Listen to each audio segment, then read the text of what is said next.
The thundering hooves of Xander Ashwood's stallion matched the pounding in his chest as he raced across the open plains, desperate to outrun the demons that had followed him home from the killing fields of the Civil War. It was 1867, 2 years since the war had ended, but for Xander, the battles raged on in his mind, relentless and unforgiving. The Dakota Territory stretched before him, wild and untamed, much like the nightmares that plagued him. At 32, Xander had seen more death than most men witnessed in several lifetimes. His once bright blue eyes now appeared faded, as though the color had been leached from them along with his hope. The scar that ran from his left temple to his jaw was just one of many visible reminders of what he'd endured. Deadwood was supposed to be a new beginning, a place far enough from Tennessee that perhaps no one would know his name or the things he'd done under the banner of the Union. The town was still young, rough around the edges, filled with fortune seekers, outlaws, and people like him, those running from something. Xander pulled his horse to a stop at the edge of town, taking in the muddy main street lined with hastily constructed wooden buildings. Saloons outnumbered any other establishments, their piano music and raucous laughter spilling into the street even in the early afternoon. He adjusted his worn cavalry hat and urged his horse forward, fresh off the trail. The stable boy couldn't have been more than 16, his face still unmarked by the harsh realities of frontier life. Xander dismounted, his legs stiff from riding since dawn. "Need a stall for a few days." He handed over a coin, avoiding the boy's curious gaze. "Yes, sir, got a name, Ashwood." "Nice horse, been through the war by the looks of your gear." Xander stiffened. "Just tend to the horse." He grabbed his saddlebags and bedroll, leaving his Spencer repeating rifle secured in its scabbard. In a place like Deadwood, a man didn't walk around unarmed. The Dakota Hotel was as good a place as any to lay his head. Inside, the lobby was sparsely furnished but clean. Behind the front desk, a woman with auburn hair piled atop her head was arguing with a tall man in a dusty suit. "I told you, Mr. Richards, I need that shipment by next week or I'll take my business elsewhere. Now, Miss Nora, be reasonable. The trails are dangerous this time of year with the Sioux on the move. That's why you charge extra, isn't it?" The woman Nora placed her hands on her hips, her posture unyielding. The man noticed Xander waiting and tipped his hat. "We'll discuss this later."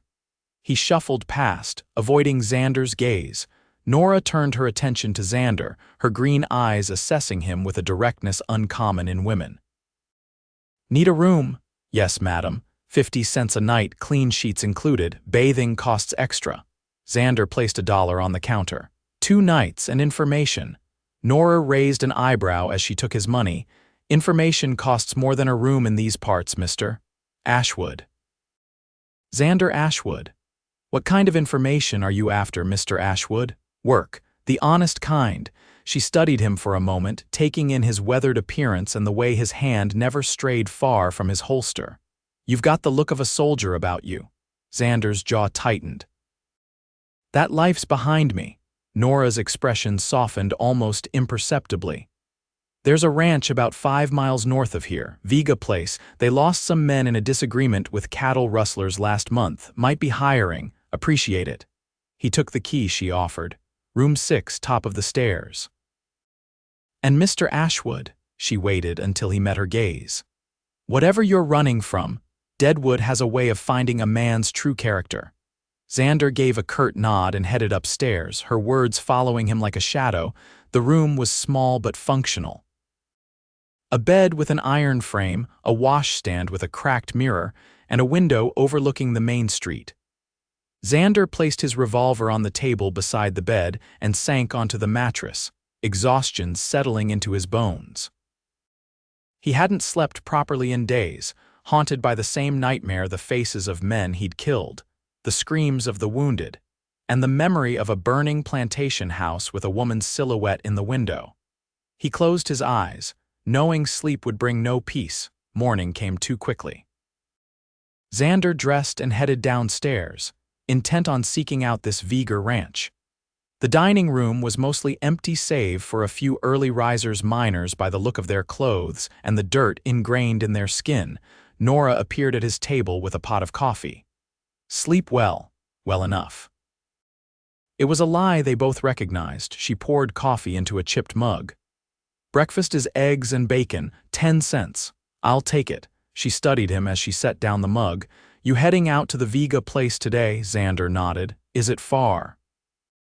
Follow the north trail until you reach a creek crossing, then east about a mile. You can't miss it. She hesitated, then added, ask for Nora Vega. Xander looked up, surprised. You own the ranch, a small smile played at her lips. My father did. Now I own this hotel and half the ranch. My brother manages the other half. And you think they'll hire me, a stranger? Nathan will take one look at those cavalry boots and that rigid posture and know you can handle yourself. She straightened. Besides, good help is hard to find these days. Xander finished his breakfast in silence, aware of Nora watching him from across the room as she tended to other customers. There was something about her that unsettled him, perhaps the way she seemed to see right through his carefully constructed walls. The ride to the Vega ranch took less time than expected. The property was impressive, a large main house built of sturdy logs, several outbuildings and corrals filled with horses. A bunkhouse stood off to one side, and men worked in the yards, their movements efficient and purposeful. A man who bore a striking resemblance to Nora approached as Xander dismounted. Can I help you? Named Xander Ashwood. Your sister suggested I might find work here. Nathan Vega assessed him with the same direct gaze as his sister. Nora sent you? He glanced at Xander's horse and gear. Military? Was not anymore. Which side? Union. Nathan nodded slowly. We lost our foreman and 2 hands last month, rustlers. You handy with that gun? I can hold my own. Not looking for a gunslinger, just men who can work cattle and defend what's ours if needed.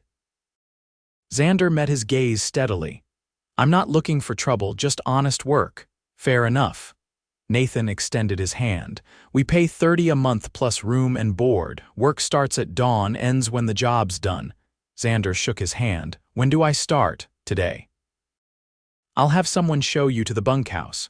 You can get settled and then help with the afternoon roundup. By sunset, Xander's muscles ached from hours in the saddle, but it was a different kind of pain than what he'd grown accustomed to, physical rather than the soul-deep ache of remorse. The other hands were a rough bunch but seemed decent enough, sharing stories over the evening meal prepared by the cook, an elderly Mexican man named Eduardo who claimed to make the best chili north of the Rio Grande. So, where'd you serve? Asked a ranch hand named Cooper, a man in his 40s with a graying beard. Tennessee mostly, sometime in Georgia and the Carolinas. Saw some action then, Cooper nodded appreciatively. I was too old to enlist, but my boy went, never came back. The table fell silent. I'm sorry, Xander said, meaning it. Cooper shrugged, the casual gesture belied by the pain in his eyes. War takes what it wants, don't matter if we agree. Later that night, lying on his bunk, Xander stared at the ceiling, listening to the snores of the other men. Sleep eluded him as usual. Instead, he found himself thinking about Nora Vega's knowing gaze, and the way she'd seemed to recognize something in him, something he wasn't sure he wanted anyone to see. 3 days later, Xander had settled into a routine. The work was hard but honest, and the physical exhaustion sometimes allowed him a few hours of uninterrupted sleep. He avoided town, sending another hand to collect his belongings from the hotel. It was late afternoon, and Xander was mending a section of fence when he heard hoofbeats approaching. He looked up to see Nora riding toward him, her auburn hair loose around her shoulders, wearing trousers and a man's shirt that did little to disguise her femininity. Mr. Ashwood, she called as she drew near. I was beginning to think you'd forgotten about the rest of your belongings. Xander stood, dusting off his hands. Sent Tim to collect them. I noticed. She dismounted gracefully. Nathan says you're a hard worker, just doing what I'm paid for. Nora walked over to inspect his handiwork on the fence. Most men who come through here are running from something or to something. Is that so? Which are you? Xander turned back to his work. Is there something you need, Miss Vega? She smiled, undeterred by his brusqueness. Actually, yes, Nathan and I are hosting a dinner tomorrow night. Some of the neighboring ranchers will be there. It would be good for you to meet them. I don't think. 7 o'clock. The main house. She mounted her horse in one fluid motion. And Mr. Ashwood, try to leave some of those ghosts behind when you come. Before he could respond, she was riding away, leaving him to wonder how she had so easily identified what haunted him. The main house was alive with light and conversation when Xander arrived the following evening. He had bathed and shaved, wearing the cleanest shirt he owned, though it was still worn at the collar. He hesitated on the porch, almost turning back before the door opened. You came. Nora stood in the doorway, wearing a deep green dress that matched her eyes. Her hair was styled elegantly, a few tendrils framing her face. I wasn't sure you would. Seemed impolite to refuse. Her smile was warm. Come in. Most everyone is already here. The gathering was larger than Xander had anticipated. Nearly 20 people filled the spacious main room, their conversations creating a steady hum of noise that made his skin crawl. He accepted a glass of whiskey from Nathan and tried to blend into the background. Not one for crowds. Nora appeared beside him, a knowing look in her eyes. Not particularly. Neither am I, truth be told, but business requires certain social obligations. Xander raised an eyebrow. Is that what this is? Business? Partly. The rest is my attempt at civility in an uncivilized place. She studied him. You look different without trail dust covering half your face. Is that a compliment, Miss Vega? Nora, and yes, I suppose it is. She nodded toward a stern-looking man across the room. That's Judge Wilson. He handles most legal matters in these parts, and the woman beside him is Mrs. Abernathy. She runs the general store. Xander listened as Nora pointed out various guests, providing brief insights into each. He found himself watching her more than the people she described, noting the animation in her face as she spoke, the confidence in her posture, the way others deferred to her. Despite her youth, she couldn't be more than 25. How did you come to own a hotel and half a ranch at your age? He asked during a lull. A shadow crossed her face. My father died during the war. Pneumonia, not bullets, though I'm not sure that distinction matters much in the end. Nathan and I were all that was left. He wanted the ranch, I wanted something of my own, so we compromised. You seem young to be managing such enterprises. I'm 26, Mr. Ashwood, old enough to know what I want and how to get it. She tilted her head, considering him. How old are you? 32, though some days I feel 100. The war, he nodded, looking away, among other things. Will you tell me about it someday? Nothing worth telling. Nora placed a hand on his arm, the touch light but somehow grounding. I disagree, but I won't press, not tonight. The evening progressed more pleasantly than Xander had anticipated. Nora introduced him to several of the guests, smoothing over awkward moments with her easy charm. By the time dinner was served, he found himself seated beside her at the long table, engaged in conversation that, while sometimes stilted, wasn't entirely uncomfortable. Your sister has quite a presence, Xander commented to Nathan during a moment when Nora was occupied with another guest. Nathan chuckled. She's been that way since we were children. Father used to say she was born knowing her own mind. He glanced at his sister with obvious affection. She kept this place together during the war, you know. I was away fighting for the Union, and she managed everything: the ranch, the finances, even negotiated with the army for horse contracts. Impressive. She is. Nathan's expression grew serious. She's also the reason I'm telling you this. If you're carrying trouble, take it elsewhere. She's had enough hardship. Xander met his gaze. I'm not looking to bring trouble to anyone's door, least of all hers. As the evening wound down and guests began to depart, Nora found Xander on the porch staring out at the night sky. Escaping? She asked, coming to stand beside him, just getting some air. It was good of you to come tonight. It was good of you to invite me. Nora leaned against the porch railing. I have a proposition for you, Mr. Ashwood. Xander turned to face her, curiosity piqued.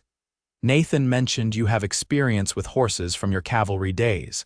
We're expanding our breeding program, focusing on quarter horses for cattle work. We could use someone with your expertise. I'm not sure before you refuse, consider this. It would mean moving from the bunkhouse to the small cabin near the stables, more privacy, better pay, a chance to build something."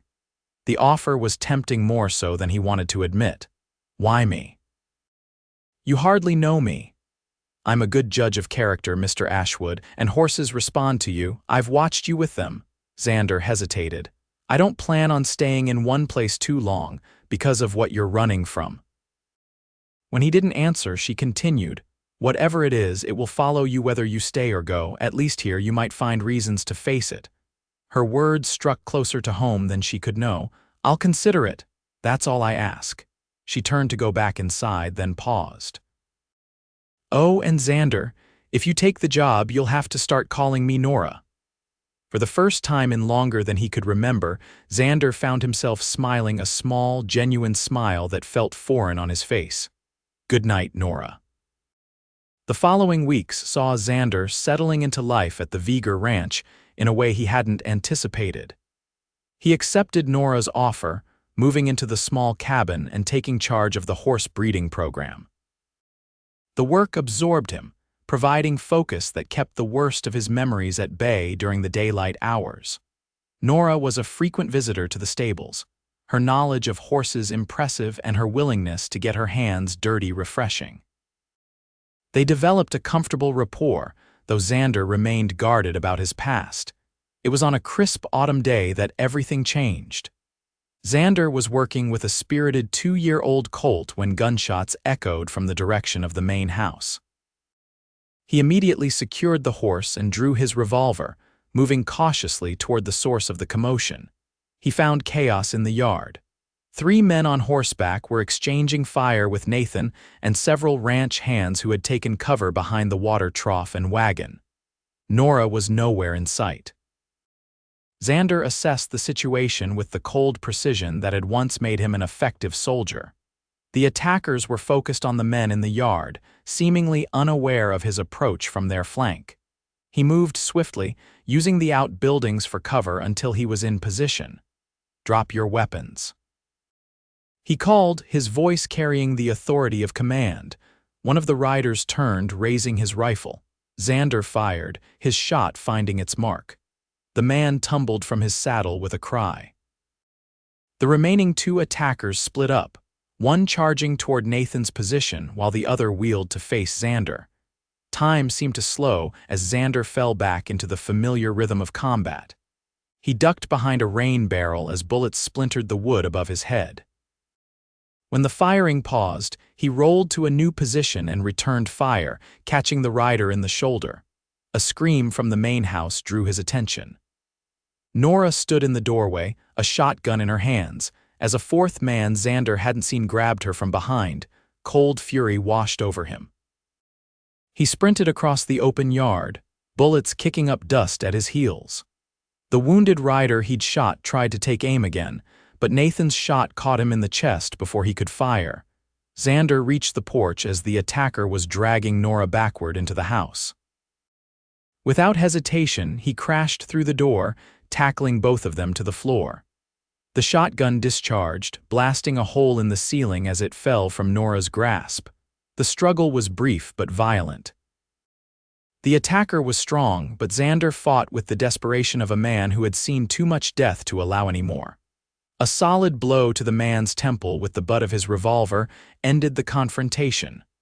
"Are you hurt?" Xander demanded, helping Nora to her feet.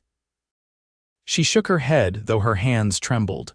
"No, they came out of nowhere. Said they were looking for payback for their friends, the rustlers Nathan dealt with." Outside, the shooting had stopped. They emerged to find Nathan binding the wounds of the sole surviving attacker while the ranch hands secured the bodies of the others. "You all right, Nora?" Nathan called, his face tight with concern. "I'm fine." She looked at Xander. "Thanks to Mr. Ashwood." Later, after the sheriff had come and gone, taking the wounded man with him and promising to send a wagon for the bodies, Xander sat on the porch steps, cleaning his revolver. The familiar ritual usually calmed him, but tonight his hands wouldn't stop shaking. Nora sat beside him, 2 glasses and a bottle of whiskey in hand. "Thought you might need this." He accepted the drink without a word, downing it in one swallow. "You've done that before," she observed. "Fought, I mean. The way you moved, the way you handled yourself, that wasn't just soldier training." Xander stared at his empty glass.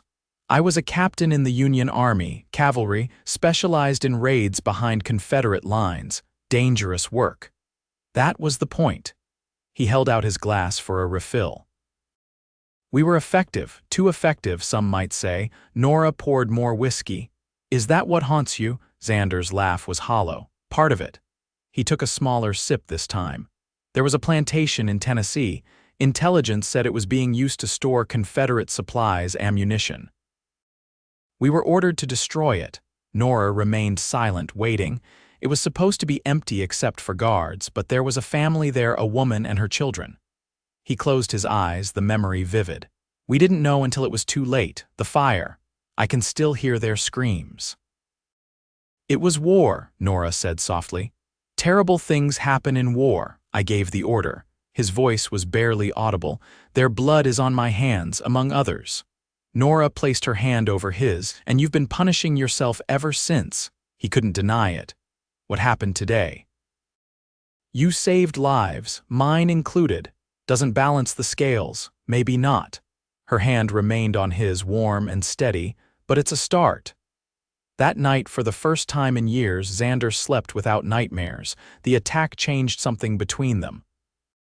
Nora began visiting the cabin in the evenings, sometimes bringing dinner, other times just sitting with him as the sun set.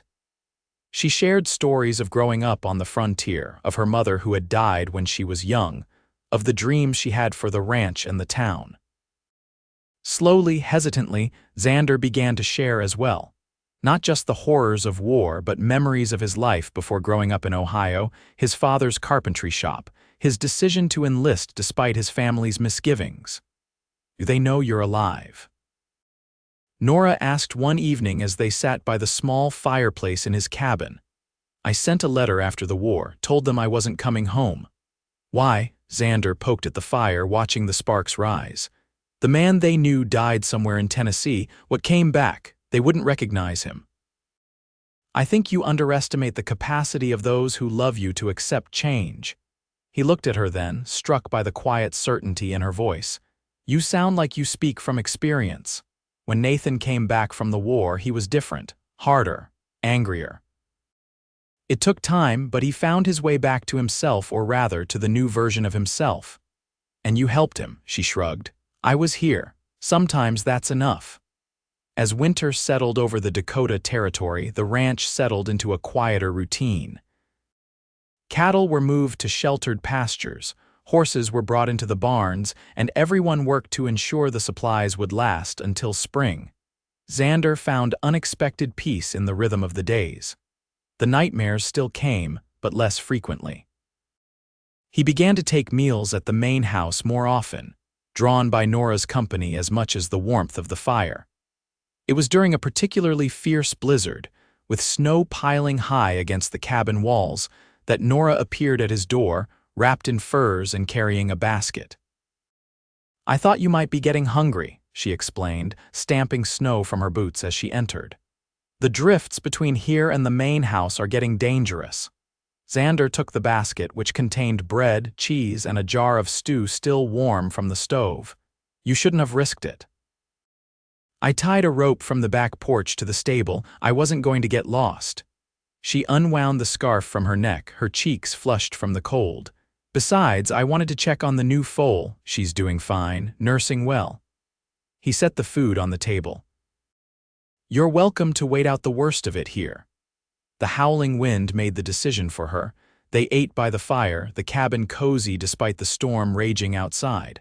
Afterward, Nora helped him clean up, the domestic task performed in comfortable silence. "I should head back before it gets worse," she said, though she made no move toward the door. "Stay." The word escaped before he could consider its implications. "It's not safe out there." Nora studied him, her green eyes reflecting the firelight. People will talk. People always talk. He stepped closer. I'm more concerned about you freezing to death between here and the house. A smile played at her lips. A practical concern. Entirely. But they both knew it wasn't just practicality that made his pulse quicken as she set aside her scarf instead of putting it back on. It wasn't practicality that drew them together in front of the fire, his hand tentatively brushing a strand of hair from her face. I've wanted to do that for weeks, he admitted. What else have you wanted to do? Her voice was soft, her eyes never leaving his. In answer, he leaned forward and kissed her. It was gentle at first, uncertain, but when her arms wound around his neck, pulling him closer, the kiss deepened into something hungry and needful. When they finally broke apart, both breathing hard, Xander rested his forehead against hers. I don't deserve this, you. It's not about deserving. Her hands framed his face. It's about living, being present in this moment, not trapped in the past. I don't know if I can be the man you need me to be. I'm not asking for promises or perfection, just for you to try. To stay instead of running. He searched her face, finding no judgment, only understanding and something that looked remarkably like love. I can try. That night, as the blizzard raged outside, they made love slowly, reverently, discovering each other in the warm cocoon of the cabin. Afterward, as Nora slept in his arms, Xander felt a sense of peace he had thought forever lost to him. Spring brought new life to the ranch, calves in the pastures, foals in the stables, and a renewed sense of purpose in Xander's heart. His relationship with Nora blossomed openly, met with knowing smiles from Nathan and the ranch hands who had witnessed their growing closeness through the winter months. On a warm evening in May, Xander took Nora riding to a high meadow overlooking the ranch. Wildflowers carpeted the ground, and the setting sun painted the sky in shades of gold and crimson. It's beautiful up here, Nora said as they spread a blanket on the ground. How did you find this place? I ride up here sometimes when I need to think. He sat beside her, suddenly nervous. I wanted to share it with you. Nora leaned against him, her head on his shoulder. Thank you for bringing me. They sat in companionable silence, watching the colors deepen as the sun sank lower. Finally, Xander gathered his courage. I've been thinking about what you said. About living in the present instead of the past. And he turned to face her, taking both her hands in his. The past will always be part of me.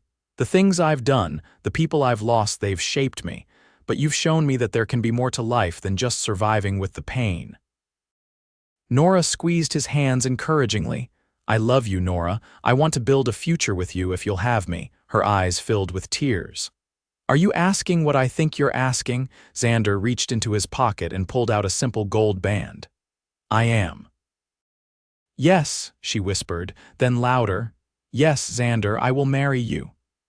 He slipped the ring onto her finger, his heart fuller than he had ever thought possible. As he kissed her, the last rays of sunlight warming their faces, Xander knew he would never be fully free of his past, but for the first time he believed in his future. They were married in June in the garden behind the main house.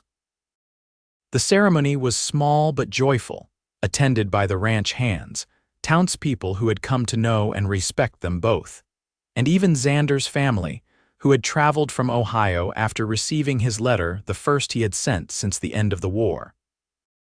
As Nora walked toward him, radiant in a cream-colored dress adorned with lace, Xander felt a sense of wonder that such happiness could be his. When they exchanged vows, his voice was steady and sure, no longer the broken whisper of a man haunted by ghosts. You look happy, son, his father said at the celebration afterward, his eyes misty. We'd given up hope of ever seeing that again. I am happy, Pa. Xander watched Nora laughing with his mother across the garden. She taught me how to live again. Then she's a gift. Cherish her. Every day, Xander promised. Years passed, and the Vega Ashwood ranch prospered. Their horse breeding program gained renown throughout the territory, and their cattle operation expanded under Nathan's continued management. Xander and Nora built a new home near the original ranch house, large enough for their growing family twin daughters born in the spring of 1869, followed by a son 2 years later. The nightmares never completely disappeared, but they became rare, no longer controlling Xander's life. On the occasions when they did surface, he would wake to find Nora's arms around him, her presence anchoring him to the present. One evening, as they sat on the porch watching their children play in the yard, Nora took his hand, a familiar gesture that still filled him with gratitude. "Do you ever think about how far you've come?" she asked. Xander looked at their intertwined fingers, then at the peaceful scene before them. "Every day, I rode onto this ranch certain I didn't deserve peace or happiness, that the war had broken something in me that couldn't be fixed. And now—" He smiled, the expression no longer feeling foreign on his face. "Now I know that broken things can be mended. They might not look the same as before, and the cracks might still show, but they can be whole again in a different way." Nora leaned into him, her head fitting perfectly against his shoulder. "I love you, Xander Ashwood. And I love you, Nora Ashwood, for teaching me that peace isn't the absence of storms, but finding shelter in each other when they come."